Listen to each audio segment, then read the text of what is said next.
Welcome to Part 1 of an overview of the training tool in the OCMS Portal. You can access the training tool from Phase 1 Assess.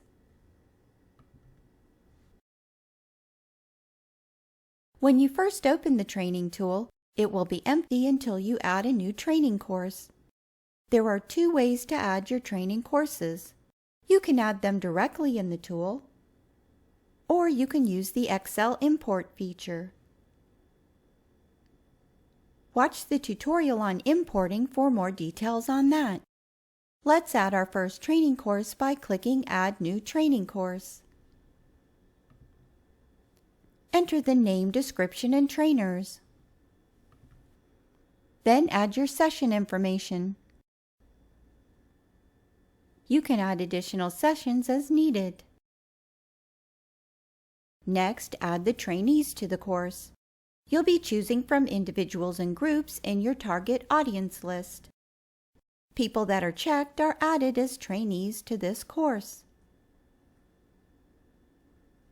You can use the filters to refine your selection. For example, this particular training course is only for people with the job role Administrative Officer and Benefits Administrator, so I'll filter by those job roles.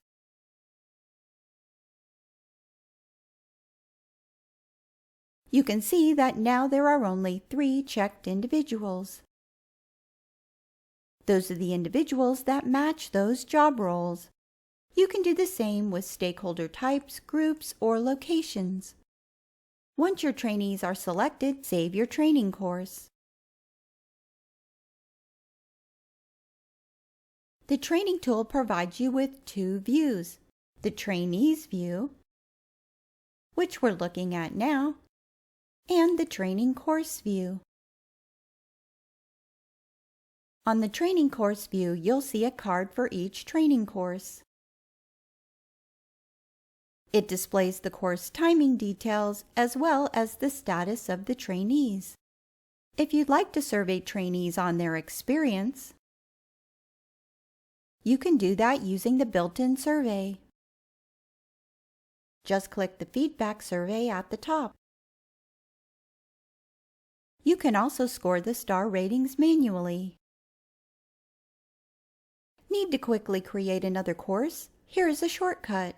Just duplicate it, then edit the details as needed. And that brings us to the end of Part 1 of our Training Management Tool tutorial.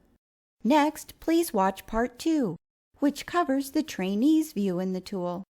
If you have any questions, feel free to contact us anytime. We'll be happy to help.